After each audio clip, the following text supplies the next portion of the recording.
안녕하세요, 블루앤그린입니다. 와, 오늘 제가 좀 작정하고 나왔습니다. 자, 여러분, 제가 2500년 전부터 현대까지 행복에 관련된 거라면 제가 다 찾아보고 분석하고 공부했어요. 우리는 행복하고 싶습니다. 그런데 행복이란 과연 무엇일까요? 왜 이렇게 행복에 대한 정해진 답이 없을까요? 어떤 사람은 재정적 안정이, 어떤 사람은 자아실현이, 또 어떤 사람은 건강이 행복이라고 이야기합니다. 제가 좀 행복의 진심이라서요, 고대부터 현대까지 이 행복에 대한 내용을 오늘부터 3편에 걸쳐서 나누려고 합니다. 제가 2500년 전부터 현대까지 행복에 관련된 거라면 제가 다 찾아보고 분석하고 공부했어요. 정말 작심하고 나왔습니다. 왜? 저도 행복하고 싶었거든요. 지금은 답을 찾았고 구독자님들께 제가 공부한 내용의 핵심만 알려드리겠습니다. 이 행복에 관한 제 영상 3개만 보시면 앞으로 여러분에게 맞는 행복이 무엇인지, 앞으로 어떻게 살아야 하는지 좀 더 명확히 알 수 있으실 겁니다. 자, 그럼 시작해 보겠습니다. 기원전 6세기 고대 그리스의 도시 에페소스에서 한 철학자가 강가를 거닐고 있었습니다. 그는 흐르는 강물을 보며 이렇게 말했죠. 같은 강물에 2번 들어갈 수 없다. 이 철학자가 바로 헤라클리토스였습니다.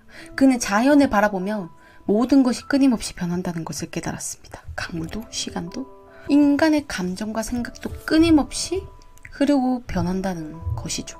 이 변화를 인정하는 것이야말로 인간이 삶의 진리를 이해하는 첫걸음이라고 여겼습니다. 모든 것이 대립과 갈등 속에서 조화를 이룬다고 말했습니다.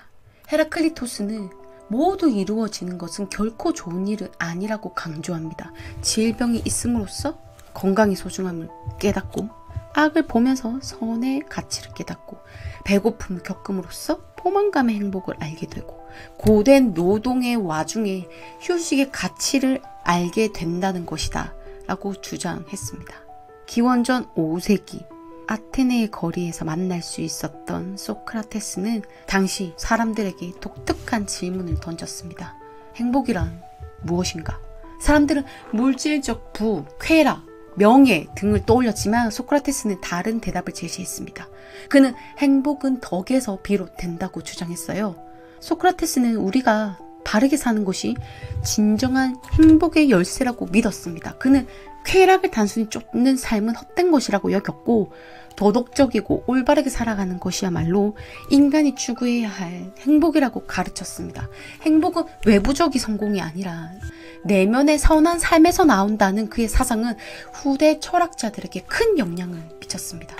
그의 제자 소크라테스의 제자였던 플라톤과 그리고 플라톤의 제자였던 아리스토텔레스는 행복에 대해 더 구체적인 설명을 내놓습니다.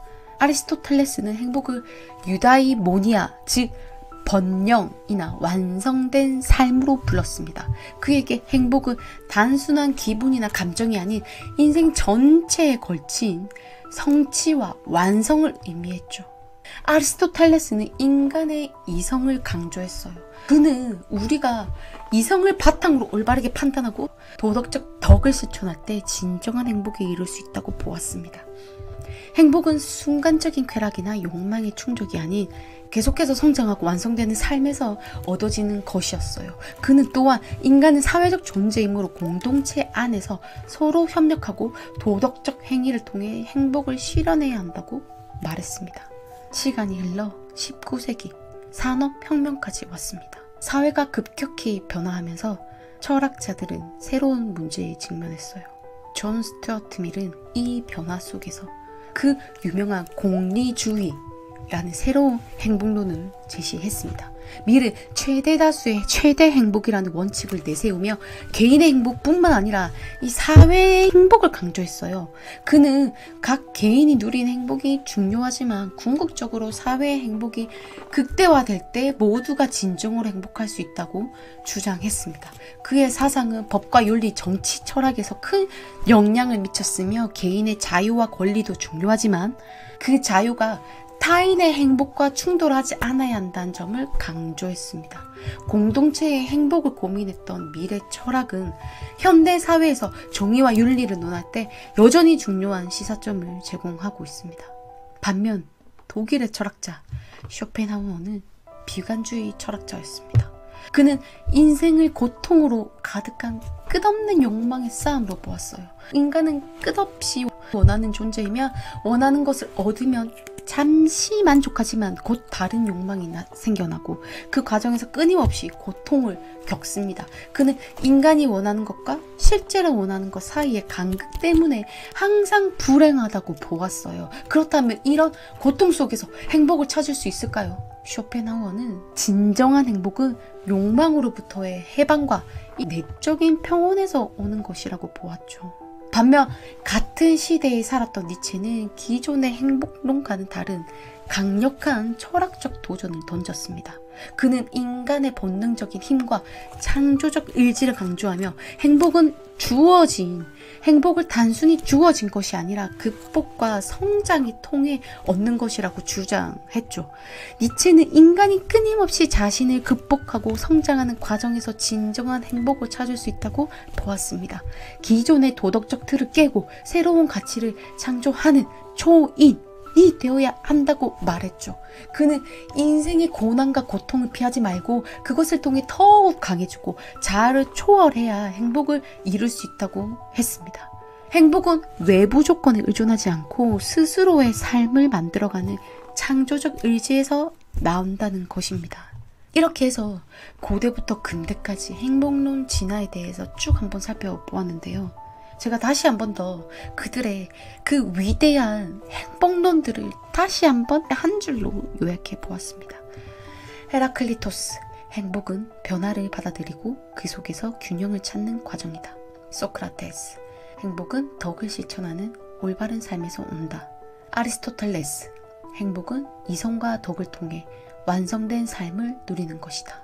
존 스튜어트 밀, 행복은 최대 다수의 최대 행복을 추구하는 것이다. 쇼펜하우어, 행복은 고통을 피하고 내면의 평화를 찾는 여정이다. 니체, 행복은 자신의 한계를 넘어 새로운 길을 만들어가는 과정에서 얻어진다. 여러분의 행복은 어떤 철학자의 행복과 가까이 있나요? 여러분, 행복은 그 자체로 우리의 삶의 의미를 부여하고 일상적인 어려움 속에서도 삶을 지속할 힘을 주는 요소로 작용합니다. 팍팍한 우리의 삶에 이 행복이라는 단어에 대해서 생각해 보실 수 있는 하루가 되셨으면 좋겠습니다. 다음 편에서는 현대 사회의 행복편을 준비했으니까요. 좋아요, 구독하시고 많은 관심 부탁드립니다. 여러분 안녕!